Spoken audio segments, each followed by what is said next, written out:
Good morning, student. I am Pankaj Kumar Sharma. I am here to discuss the contribution of thermodynamics and its application part in SSC JEE. हमारा objective ये है कि SSC JEE में thermodynamics और इसका application portion कितने marks आता है out of 100 questions. Total questions 100 है, तो उसमें कितने क्वेश्चंस आएंगे ये मैं आज आपको बताऊंगा. ठीक है.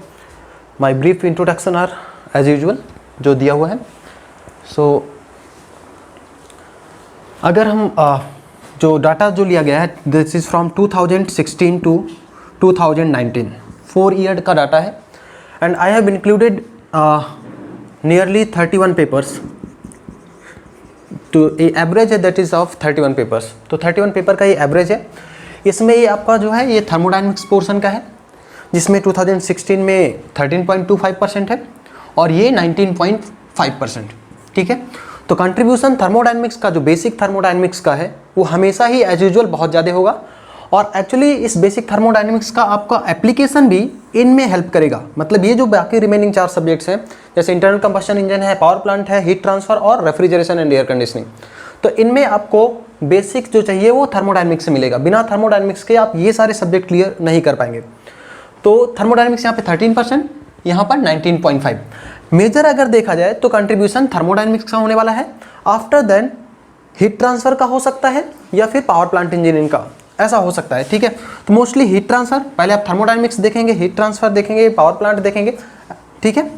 तो ऑन एन एवरेज ये देखिए, ये तो फिर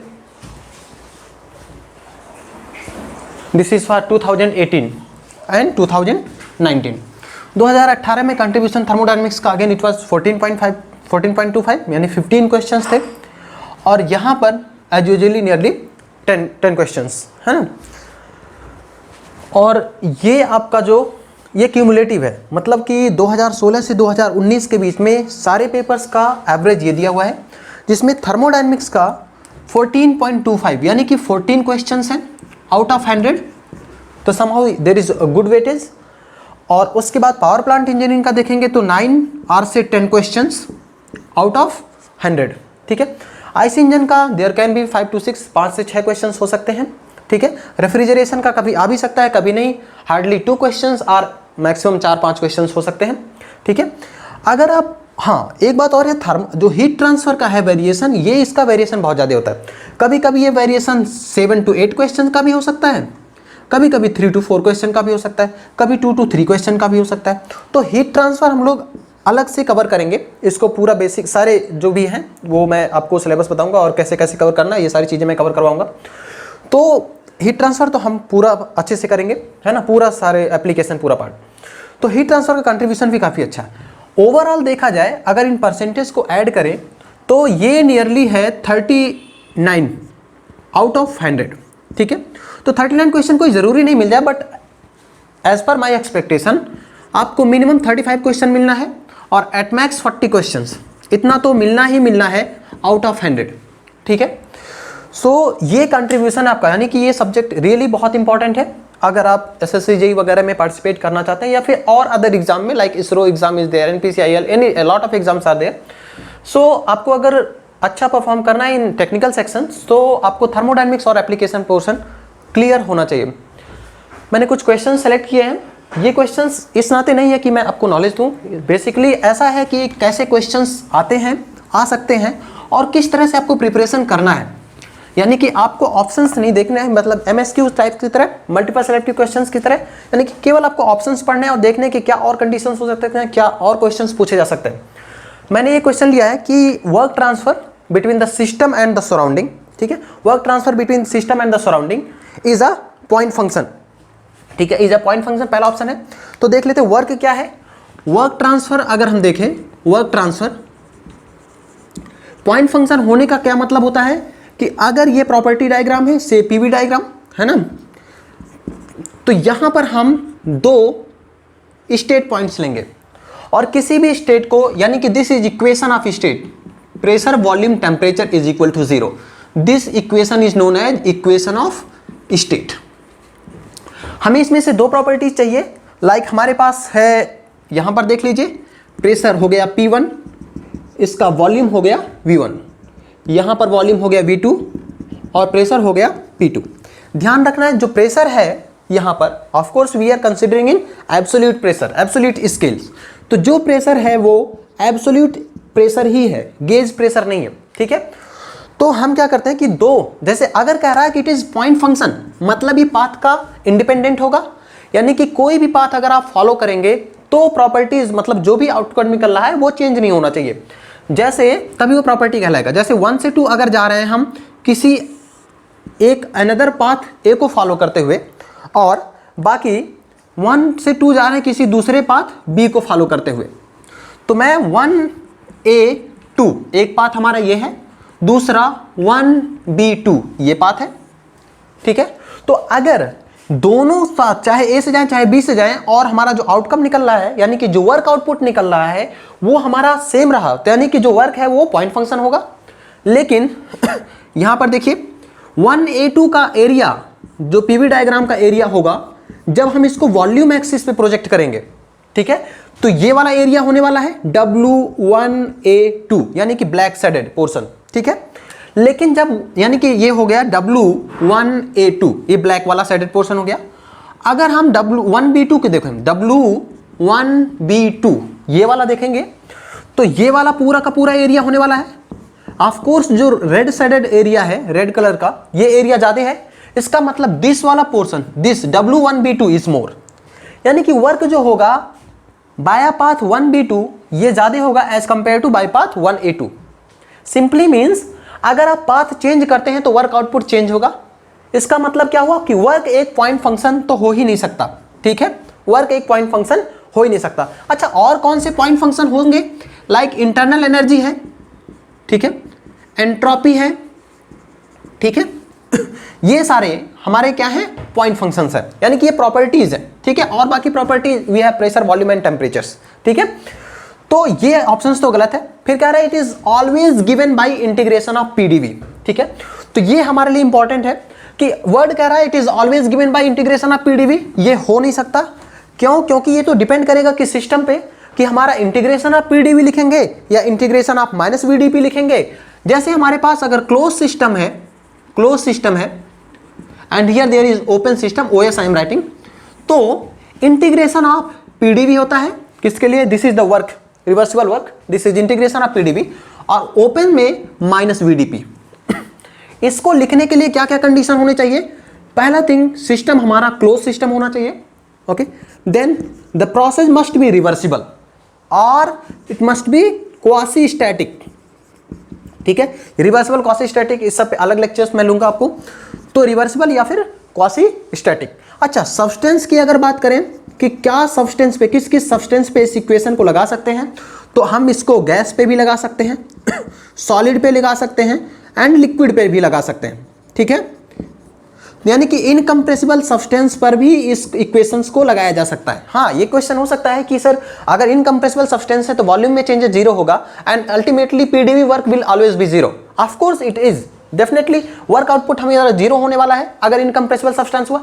लेकिन क्वेश्चन अगर ये है कि क्या इस इक्वेशन को लगा सकते हैं कि नहीं, तो definitely you can use this equation. Ultimate आप इस इक्वेशन को लगा सकते हो, भले उसका वर्क आउटपुट जीरो हो, इनकम्प्रेसिबल सब्सटेंस है तो वो अलग बात है, लेकिन इक्वेशन को तो आप लगा ही सकते हैं, ठीक है। तो this is close system, reversible, ठीक है। और सब्सटेंस हमारा क्या हो गया? सॉलिड, लिक्विड एंड गैसेस, ठीक है। ये हमारे लिए होना चाहिए, ठीक है। और एक्सपेंशन वर्क पॉजिटिव हम कंसीडर कर रहे हैं, जो एक्सपेंशन हो रहा है वो वर्क हमारा पॉजिटिव है। यहां पर माइनस वीडीपी, इसको लगाने के लिए क्या होना चाहिए? ओपन सिस्टम होना चाहिए, और ओपन सिस्टम में स्टडी फ्लो होना चाहिए। फ्लो हमारा कैसा होना चाहिए? स्टडी होना चाहिए, ठीक है। तो स्टडी फ्लो होने के लिए माइनस वीडीपी होना चाहिए। स्टडी फ्लो यानी कि जो एनर्जी इन होगा वही एनर्जी आउट होगा, जो मास इन होगा वही मास आउट होगा। ये सब चीजें हम लोग फर्स्ट लैब थर्मोडायनेमिक्स में देखेंगे। तो यहां पर और एक चीज और, रिवर्सिबल प्रोसेस होना चाहिए। प्रोसेस हमारा क्या होना चाहिए? रिवर्सिबल होना चाहिए, ठीक है। तो ही इस इक्वेशन को लगा सकते हैं। और यहां पर जो एक्सपेंशन है वो पॉजिटिव है, जैसा एज यूजुअल यहां पर है, ठीक है। एक्सपेंशन वर्क हमें पॉजिटिव, यानी कि work done by the system वो पॉजिटिव लेना है। अच्छा, एक चीज और ध्यान रखना है कि अगर क्वेश्चन में ये कहता है कि आप ये कंसीडर कीजिए कि work done by the system is negative, या ये बोले कि work done on the system is positive, तो उस केस में ये हो जाएगा इंटीग्रेशन ऑफ वीडीपी। और ये हो जाएगा इंटीग्रेशन ऑफ माइनस पीडीवी। समझ पा रहे हैं? और इंटीग्रेशन ऑफ पीडीवी का क्या मतलब हुआ? Pressure is function of volume, कि नहीं? प्रेशर एंड फंक्शन, और प्रेशर और वॉल्यूम दोनों एक दूसरे से रिलेटेड है, ठीक है? Pressure is function of volume. ऐसा नहीं कि वर्क जो होगा, वर्क ये दोनों का फंक्शन होगा, प्रेशर और वॉल्यूम दोनों का ही फंक्शन होगा, तभी आपको प्रेशर और वॉल्यूम दोनों अगर चाहिए तभी आपका वर्क आउटपुट निकल पाएगा, ठीक है? तो ये कब है? जब work done on the system is positive. Clear है? तो ये अच्छा, ये तो माइनस वीडीपी है ओपन सिस्टम के लिए। अगर कह रहा है कि मुझे कंप्रेसर वर्क चाहिए, ओपन सिस्टम है, कंप्रेसर ओपन सिस्टम है, उसमें फ्लो वर्क चाहिए, but work required to compress, है ना? That means compressor work. तो कंप्रेशन मतलब वर्क आपको सिस्टम पर देना पड़ेगा, तो आप एक नेगेटिव और पुट करेंगे यहां पर, नेगेटिव नेगेटिव ए पॉजिटिव, यानी कि ये जो एक्सप्रेशन आएगा ये हमारा किसका होगा? कंप्रेसर वर्क का होगा। ये हमारा किसका होने वाला है? Compressor work. Of course open system steady flow, ठीक है, एंड रिवर्सिबल प्रोसेस, ठीक है? हम एक क्वेश्चन बताएं, आगे डिस्कस करेंगे जब हम लोग फर्स्ट लॉ ऑफ थर्मोडायनामिक्स में आपको बताऊंगा, तो वहां पर क्या कंडीशंस होते हैं, कैसे अप्लाई कर सकते हैं, वो चीजें हम लोग देखेंगे। तो यानी कि ऑलवेज वर्क जो होगा इंटीग्रेशन ऑफ पीडीवी नहीं हो सकता है, ऑलवेज नहीं हो सकता है, क्योंकि डिपेंड करेगा ओपन सिस्टम पे कि क्लोज सिस्टम पे, उस हिसाब से इंटीग्रेशन ऑफ पीडीवी होगा या इंटीग्रेशन ऑफ माइनस वीडीपी, या इनमें से इंटीग्रेशन ऑफ वीडीपी या माइनस पीडीवी, वो डिपेंड करेगा कि क्या कंडीशंस है, ठीक है? अदरवाइज आपको ये वाला यूज करना है, ये वाला यूज करना है, ठीक है? फिर कह रहा है जब फंक्शन ऑफ प्रेशर ओनली, नहीं, अभी मैंने कहा कि it can not be the function of pressure only, it will be the function of pressure and volume. अच्छा, किसी जनरलाइज प्रोसेस में कहता है तो अलग बात है। जैसे अगर कांस्टेंट प्रेशर प्रोसेस है तो उसमें प्रेशर तो कांस्टेंट है, तो work will always depend upon constant मतलब वॉल्यूम, है ना? तो वो ऐसा तो कह नहीं रहा कि कांस्टेंट प्रेशर प्रोसेस में है कि कांस्टेंट वॉल्यूम प्रोसेस में है, वो जनरल स्टेटमेंट दे रहा है कि is a function of pressure only, तो नहीं, it is function of both pressure and volume both, तो ये ऑप्शन गलत है।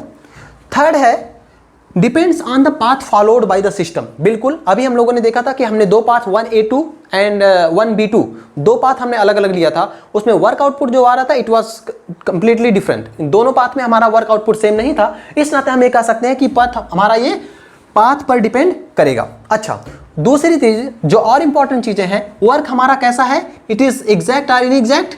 इट इज इनएग्जैक्ट डिफरेंशियल, ठीक है? It is inexact differential. ये ऐसे डेल डब्ल्यू लिखते हैं या फिर डी क्रॉस डब्ल्यू ऐसे लिखते हैं। इस डेल डब्ल्यू का मतलब ये नहीं होता है this is not equal to W2 minus W1, ये डिफरेंस नहीं है, it is the small amount of work. ये सब चीजें हम लोग देखेंगे। अभी ऑप्शंस में इसका सही ऑप्शंस क्या होगा? डी। तो हमें क्वेश्चंस को एनालाइज करना है, हर एक ऑप्शंस को क्या पॉसिबिलिटीज हो सकते हैं, क्या क्वेश्चंस हो सकते हैं, और भी उससे रिलेटेड सारी चीजों को हमें देखना है। Okay, so go for question number 2। यहां पर देखिए, a thermodynamic system is considered to be isolated system, ठीक है? तीन तरह के हम लोग सिस्टम यूज करते हैं, ओपन सिस्टम, क्लोज सिस्टम और आइसोलेटेड सिस्टम। आइसोलेटेड सिस्टम आपने पढ़ा भी होगा कि अगर आइसोलेटेड सिस्टम है, यानी कि ये आपका सिस्टम है, सपोज करिए ये आइसोलेटेड है ना? This is isolated system. तो आइसोलेटेड सिस्टम में क्या था कि ना तो हीट ट्रांसफर होना चाहिए, ना तो मास ट्रांसफर होना चाहिए, ना तो वर्क ट्रांसफर होना चाहिए। ये तीन चीजें तो आपने पढ़ रखी। यानी कि आइसोलेटेड सिस्टम का मतलब क्या हुआ? आपके पास कोई भी सिस्टम है, अगर सिस्टम और सराउंडिंग, जैसे ये आपका पास पिस्टन सिलेंडर अरेंजमेंट है, तो ये सिस्टम हो गया, इसके बगल में ये सराउंडिंग हो गया, ठीक है? ये हमारा सिस्टम हो गया और ये सराउंडिंग हो गया। अगर आप एक नया सिस्टम ले लो कि जो कि इस सिस्टम और सराउंडिंग को एक साथ कंबाइन करे, समझ पा रहे हैं? जैसे पहले का सिस्टम ये था, पहले का अगर बाउंड्री देखें तो बाउंड्री ये है, ठीक है? तो यहां से इंटरेक्शन हो सकता था, लेकिन अब सिस्टम और सराउंडिंग को मैंने एक अलग सिस्टम में, यानी कि अब की बार बाउंड्री हमारा ये है, दिस इज अनदर सिस्टम से S2, तो इसमें सिस्टम और सराउंडिंग एक साथ कपल हो गए, तो अब सराउंडिंग तो बचा नहीं तो इस नाते ऐसे सिस्टम को हम लोग आइसोलेटेड सिस्टम बोलेंगे, ठीक है? तो आइसोलेटेड सिस्टम में हमारा ना हीट ट्रांसफर होगा, ना मास ट्रांसफर होगा, ना तो वर्क ट्रांसफर होगा, यानी कि इंटरेक्शन ऑफ ना तो एनर्जी होगा, ना तो इंटरेक्शन ऑफ मास। ये दोनों, ये वाला और ये दोनों हैं एनर्जी के फॉर्म, है ना? तो इन तीनों का नहीं होने वाला, ना तो मास ट्रांसफर होने वाला है, ना तो वर्क ट्रांसफर होने वाला है, ना तो हीट ट्रांसफर। अब पहला ऑप्शन देखिए, mass transfer and entropy change are zero. Mass transfer is zero, yes it is correct, है ना? मास ट्रांसफर नहीं हो रहा है, बट एंट्रोपी चेंज का क्या होगा? देखिए entropy change of isolated system, यानी कि आइसोलेटेड सिस्टम तो यूनिवर्स है, तो change in entropy of universe देखते हैं, है ना? यूनिवर्स यानी कि change in entropy of system plus change in entropy of surrounding. ठीक है, आपको कैसे अप्रोच करना है देखिए, अभी हमने क्या कहा था कि सिस्टम का सराउंडिंग के साथ कोई इंटरेक्शन नहीं है, ना तो मास के फॉर्म में, ना तो वर्क के फॉर्म में, ना तो हीट के फॉर्म में, और वर्क भी वैसे भी एंट्रोपी लेके नहीं जाता। ठीक है, एंट्रोपी क्योंकि ये हाई ग्रेड एनर्जी है, केवल एंट्रोपी कैरी कर सकता है मास और हीट, तो यानी कि change in entropy of surrounding क्या होने वाला है, जीरो। ठीक है, change in entropy of surrounding क्या होने वाला है, जीरो। अब देखिए सिस्टम में दो केसेस हो सकते हैं, यानी कि इरिवर्सिबिलिटी इंटरनल हो सकती है, इंटरनल इरिवर्सिबिलिटी, और एक्सटर्नल, यानी कि अगर सिस्टम के बाहर से आ रहा है, मैंने क्या बोला कि सिस्टम का सराउंडिंग से तो कोई इंटरेक्शन है ही नहीं, तो एक्सटर्नल वाला it is always zero for an isolated system, क्योंकि बाहर से सिस्टम और सराउंडिंग में कोई इंटरेक्शन नहीं है, ना तो हीट के फॉर्म में, ना तो मास के फॉर्म में। अब इंटरनल इरिवर्सिबिलिटीज में, मतलब इंटरनल अगर देखा जाए तो इंटरनल में भाई दो चीजें हो सकता है, या तो हमारा रिवर्सिबल होगा या तो इरिवर्सिबल होगा। ध्यान समझिए, इंटरनल में रिवर्सिबल यानी इंटरनल इरिवर्सिबल। अगर इंटरनली रिवर्सिबल रहा, अगर सिस्टम इंटरनली रिवर्सिबल रहा, तो यानी कि एंट्रोपी जनरेशन होगा कि नहीं होगा, बिल्कुल नहीं हो सकता, यानी कि कोई भी फ्रिक्शन वगैरह नहीं है, अंदर हीट जनरेट नहीं हो रहा है, तो यानी कि इंटरनल इरिवर्सिबिलिटी अगर है, इंटरनली रिवर्सिबल है हमारा सिस्टम, तो एंट्रोपी जनरेशन क्या होगा, जीरो होगा। अगर इंटरनली इरिवर्सिबल है सिस्टम, तो एंट्रोपी जनरेशन क्या होगा, मोर देन जीरो होगा, पॉजिटिव होगा, नेगेटिव नहीं हो सकता है, एंट्रोपी जनरेशन नेगेटिव नहीं हो सकता है, ये पॉसिबल नहीं है। समझ पा रहे हैं? तो अब अगर जोड़ेंगे तो भाई सिस्टम की क्या होगा, internal, this is internal, internal में अगर रिवर्सिबल रहा, समझ पा रहे हैं, इंटरनली मतलब अगर change in entropy of system मैं लिख रहा हूं, this is change in entropy of system, this is reversible. ठीक है, तो रिवर्सिबल रहा अगर, this is for I am writing reversible. Reversible के केस में देखिए इंटरनल में क्या हो रहा है, entropy generation zero, internal zero, external भी क्या हो रहा है, जीरो, दिस इज जीरो। यानी कि अगर मैं लिखना चाहूं आउटकम, तो देखिए change in entropy of system है ना, this is zero for reversible, और change in entropy of system, यहां देखिए जब ये इंटरनली इरिवर्सिबल हुआ, जब ये इंटरनली इरिवर्सिबल हुआ, तो ये एंट्रोपी जनरेशन हो गया, देखो ये वाला तो मोर देन जीरो है, प्लस एक्सटर्नल वाला कितना है, जीरो, तो ये कहीं ना कहीं एंट्रोपी जनरेशन हुआ, और ये entropy generation this is more than zero, this is more than zero. एक बात हम ये कह सकते हैं इस रिजल्ट से कि जो भी एंट्रोपी चेंज होगा सिस्टम का, वो इक्विवेलेंट होगा एंट्रोपी जनरेशन के। ये इंपॉर्टेंट क्वेश्चन है, इंपॉर्टेंट पॉइंट है कि एंट्रोपी ऑफ द सिस्टम, जैसे change in entropy of the system for an isolated system, it will be equivalent to the entropy generation, it will equivalent to entropy generation. तो हमें क्या पता चला, अब देखो सिस्टम का तो ये हो गया, सराउंडिंग का जीरो है, सिस्टम का ये हो गया, सराउंडिंग का जीरो है, तो यानी कि change in entropy of universe, अगर मैं बोलूं इरिवर्सिबल प्रोसेस का, तो ये मोर देन जीरो होने वाला है, and change in entropy of universe अगर मैं रिवर्सिबल प्रोसेस का बोलूं तो इक्वल टू जीरो होने वाला है। ठीक है, अच्छा, और मैं बोल दूं change in entropy of universe अगर लेस देन जीरो हो गया, तो भैया ये पॉसिबल तो है ही नहीं, दिस इज नॉट पॉसिबल। ठीक है, आगे इसका एप्लीकेशन देखेंगे हम लोग, इसका सारे का प्रूफ मैं आपको दूंगा। ठीक है, ये तब जब हम लोग चैप्टर वाइज पढ़ेंगे तब का है, अभी बस चीजों को आप समझ लीजिए वैसे ही। तो हमें क्या पता चला कि भाई मास ट्रांसफर तो जीरो होगा, ये बात तो सही है, इसमें कोई दिक्कत नहीं है, लेकिन एंट्रोपी चेंज जीरो हो भी सकता है, एंट्रोपी चेंज जीरो नहीं भी हो सकता है, दैट डिपेंड्स अपॉन प्रोसेस। यानी कि अगर रिवर्सिबल रहा तो ये जीरो हो जाएगा, इरिवर्सिबल रहा तो मोर देन जीरो होगा। तो ये स्टेटमेंट जनरलाइज है, यानी कि ये वाला तो गलत है भाई, एंट्रोपी चेंज जीरो हो ये कोई जरूरी नहीं है। Now entropy change and energy transfer are zero, sorry entropy changes are zero, बिल्कुल नहीं, अभी तो ऊपर हमने देखा जीरो हो भी सकता है, नहीं भी जीरो हो सकता है। एनर्जी ट्रांसफर जीरो होगा, बिल्कुल एनर्जी का कोई ट्रांसफर नहीं है, लेकिन पहला वाला स्टेटमेंट यहाँ गलत है, तो दूसरा सही भी हो गया, कोई दिक्कत नहीं, तो यानी कि ये वाला भी गलत हो गया, यहाँ भी हो गया। फिर कह रहा है कि एनर्जी ट्रांसफर भी जीरो है और मास ट्रांसफर भी जीरो है, बिल्कुल। एनर्जी ट्रांसफर, एनर्जी मतलब क्या, हीट और वर्क दोनों हो सकता है ना, तो यानी कि ये वाला ऑप्शन सही है, यानी कि एनर्जी ट्रांसफर में मतलब हीट ट्रांसफर भी जीरो है और वर्क ट्रांसफर भी जीरो है, और मास ट्रांसफर तो ऑलरेडी जीरो होते हैं, this is the basic definition.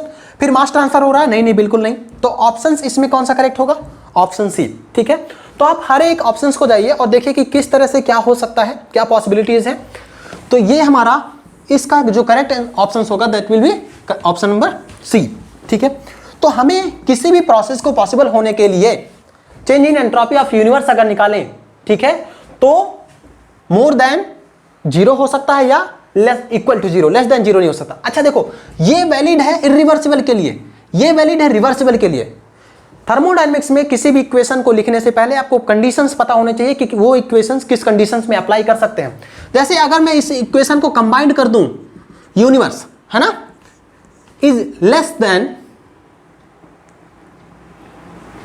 Is more than or equal to 0, is more than or equal to 0, तो ये किसके लिए वैलिड होगा भाई? ये इक्वेशन तो रिवर्सिबल को भी इंक्लूड कर रहा है और इरिवर्सिबल को, तो ये वैलिड होगा रिवर्सिबल और इरिवर्सिबल दोनों के लिए।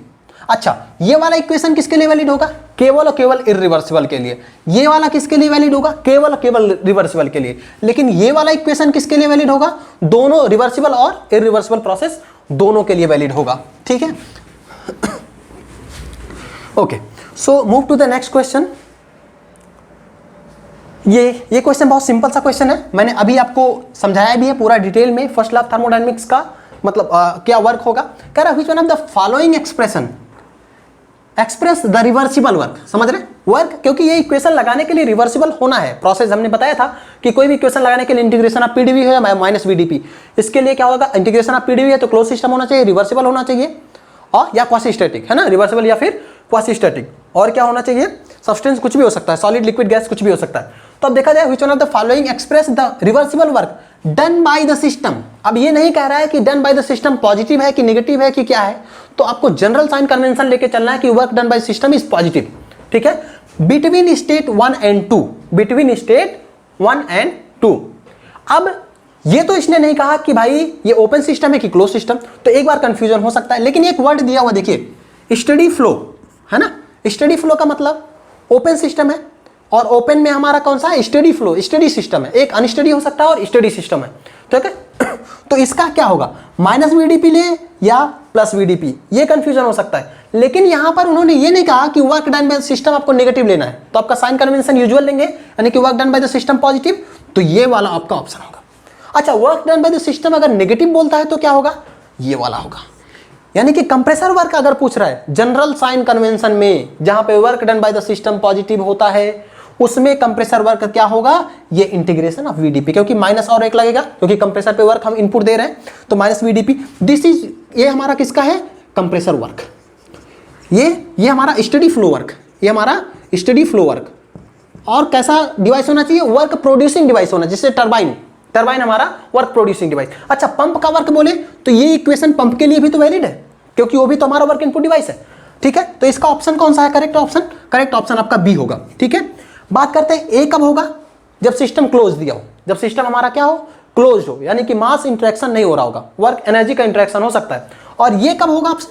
ये तब होगा जब सिस्टम क्लोज है, लेकिन इक्वेशन मतलब क्वेश्चन में ये कह रहा है कि work done by the system negative होगा, स्पेशली वो मेंशन कर रहा है, तब ये वाला ऑप्शन होगा। समझ रहे?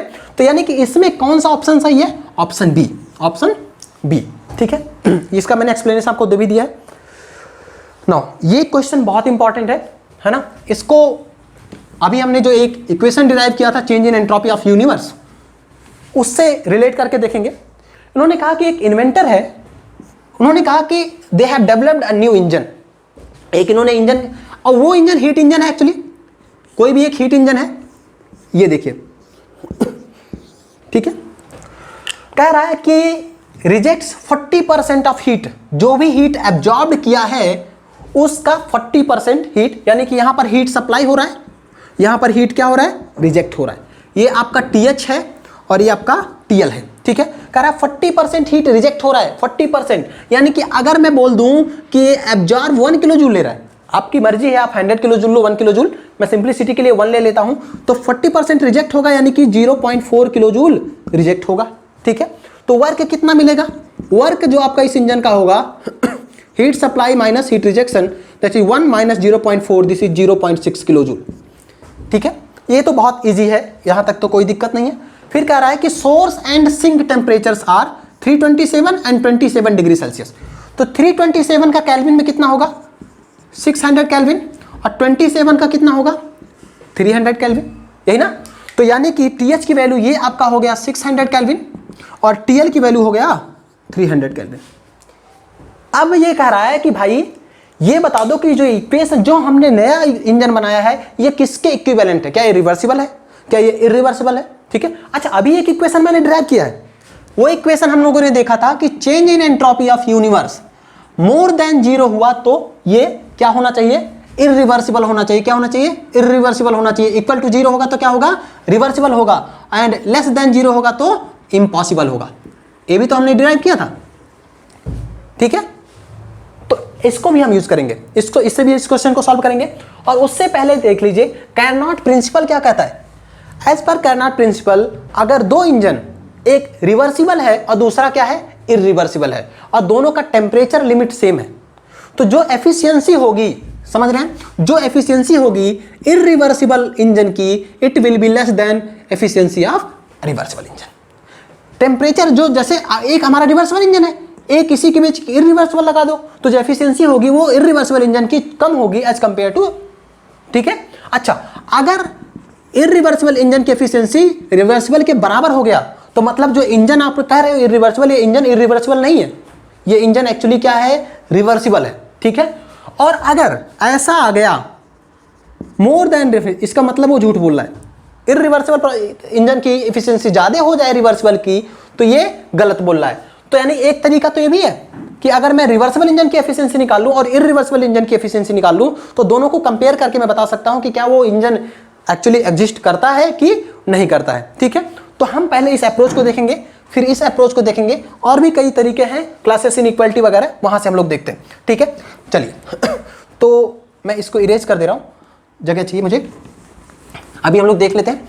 देखिए, अब एक इक्वेशन मैं लिख रहा हूं, एफिशिएंसी है ना, this is heat supply minus heat rejection बटे हीट सप्लाई।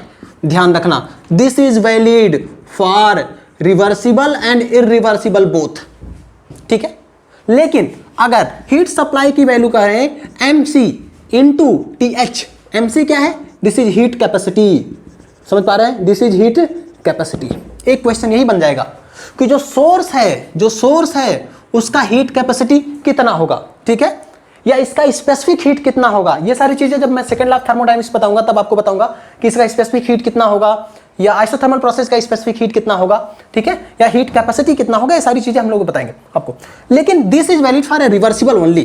अगर आप QS की जगह पे mc/TH लिख रहे हो तो m.c तो कैंसिल हो जाएगा तो यहां पर जो बचेगा आपको मैं लिख दूं TH minus TL upon TH, ठीक है। ये दो एक्सप्रेशन हमारे पास है, लेकिन ध्यान ये रखना है कि जो एक्सप्रेशन ये है ये वैलिड है दोनों रिवर्सिबल और इरिवर्सिबल दोनों के लिए, और ये वाला जो एक्सप्रेशन है ये वैलिड है केवल और केवल रिवर्सिबल प्रोसेस के लिए, यानी कि रिवर्सिबल इंजन के लिए। तो इस इक्वेशन से अगर आप लगाओ तो कितना आएगा, इस इक्वेशन से आया देखो 600 माइनस 300, दिस इज 600 माइनस 300 बटे 600, तो कहीं ना कहीं 1/2 आया, यानी कि 50%। ये पक्का है कि ये रिवर्सिबल इंजन ही है, तो यानी कि efficiency of reversible engine is how much, से 50%। क्लियर है। अच्छा, अब यहां से ये क्वेश्चन कर सकते हो कि सर ये ऐसा कैसा इक्वेशन है कि जो दोनों के लिए वैलिड है। आंसर तो एक ही देगा, जब ये वाला आंसर इस वाले आंसर के बराबर हो गया तो यानी कि ये भी क्या है, रिवर्सिबल है।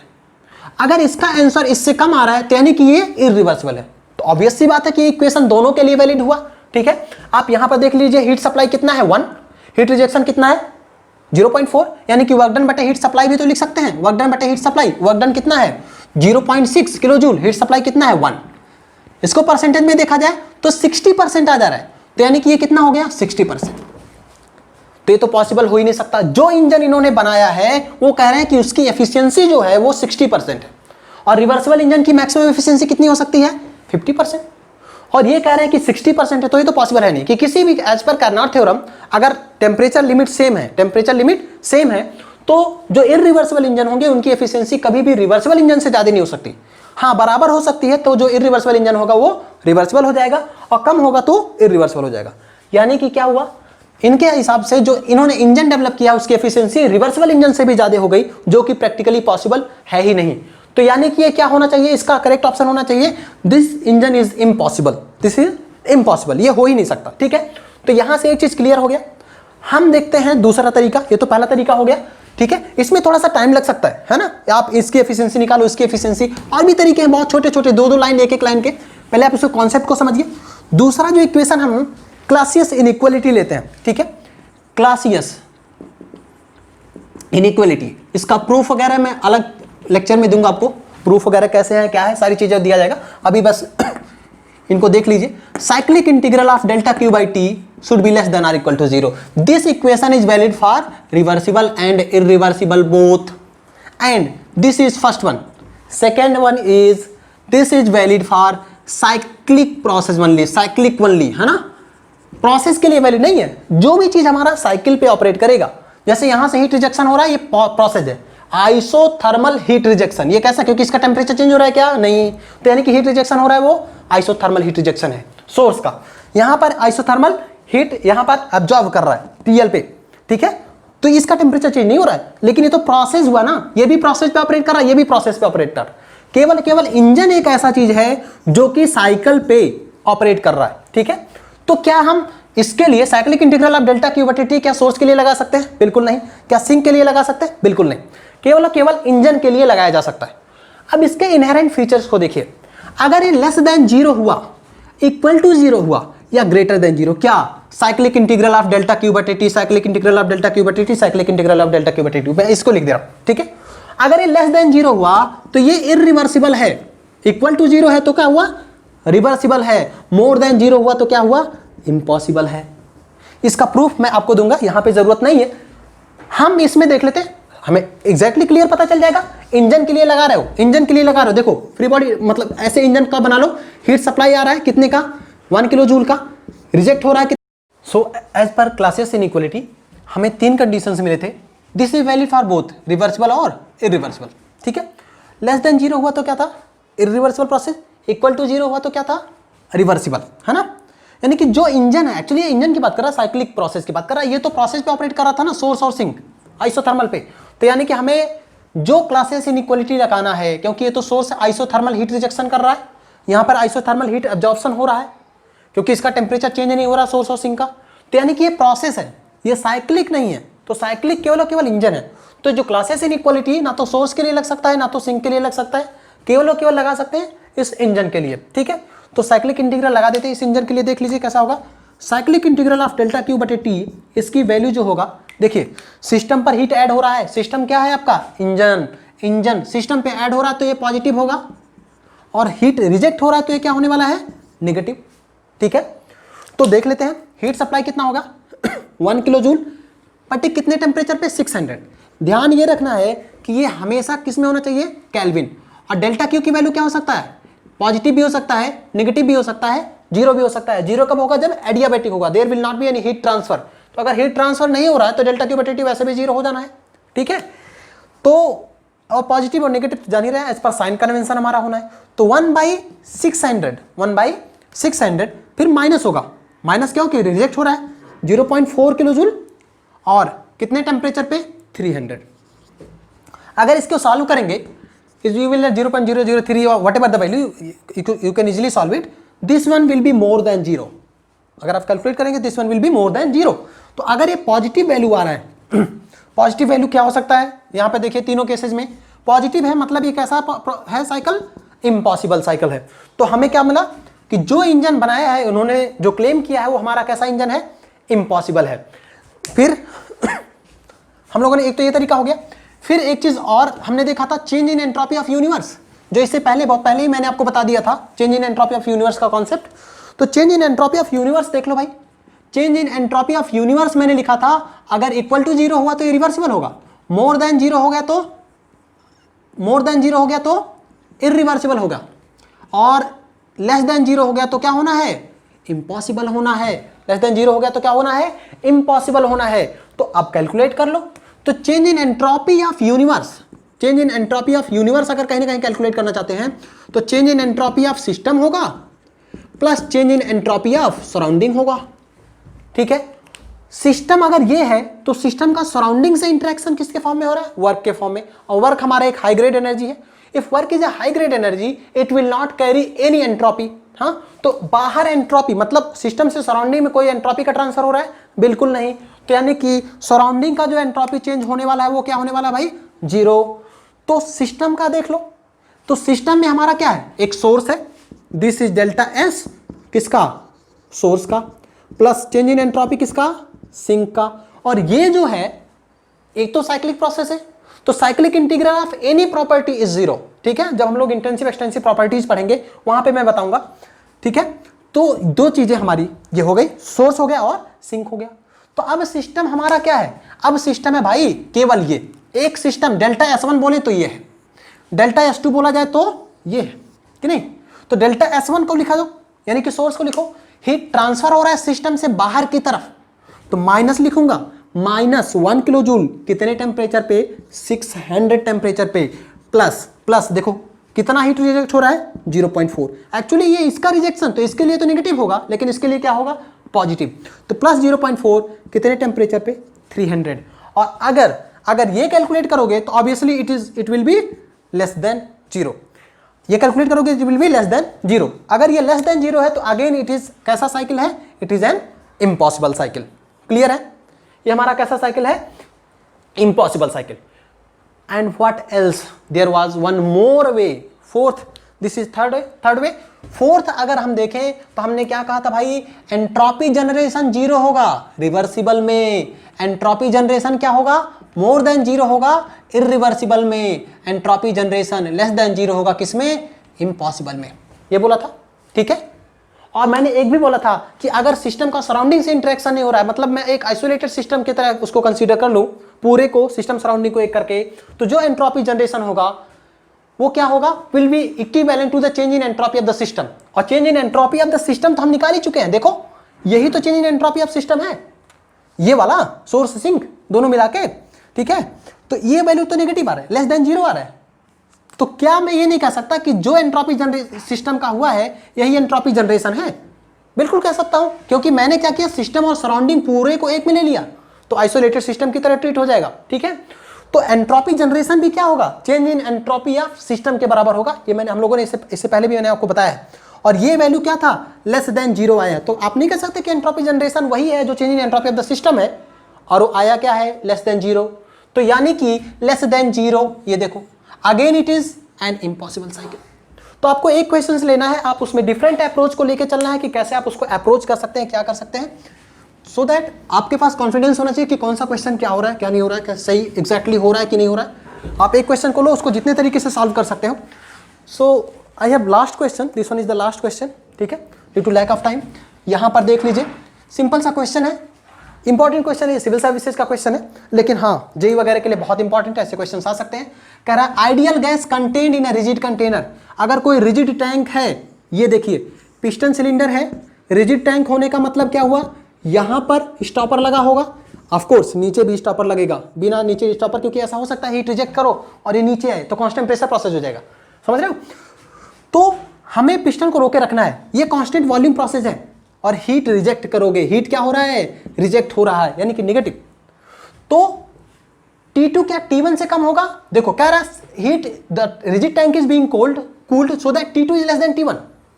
तो T2 अगर ये आपका टेम्परेचर T1 है तो यहां कहीं ये 2 नंबर हो सकता है, ये भी 2 हो सकता है, ये भी 2 हो सकता है, ये भी 2 हो सकता है, तो ये T2 T1 से कम है, ग्राफ में शो कर रहा है, यानी कि सारे ABCD अभी सारे पॉसिबल हो सकते हैं। ये ऊपर जाएगा तो ये पॉसिबल नहीं है, क्योंकि T2 will be more than T1। अच्छा ये कब होगा, जब हीट सिस्टम पर सप्लाई किया जाएगा, कूल नहीं किया जाएगा, वो हीट किया जाएगा, तब हम ऊपर की तरफ जाएंगे। अगर कूल कर रहा है तो नीचे की, मतलब हीट करेंगे तो ऊपर की तरफ, क्योंकि प्रेशर भी बढ़ेगा, टेम्परेचर भी बढ़ेगा।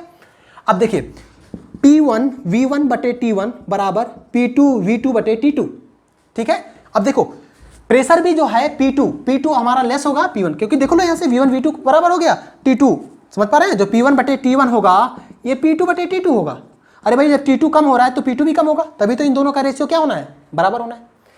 यानी कि हमें पता चल गया T2 is less then T1, पता नहीं चल गया तो दिया भी है, और नहीं भी देता तो भी अच्छा ही था, थोड़ा सा क्वेश्चन का स्टैंडर्ड और बढ़ जाता, लेकिन वॉल्यूम कांस्टेंट रहना है। अब देखिए मैं चेंज इन एंट्रोपी निकाल रहा हूं, डायरेक्टली मैं फार्मूला लिख दे रहा हूं, इसका प्रूफ वगैरह अलग जब एंट्रोपी का चैप्टर पढ़ेंगे उसमें रहेगा।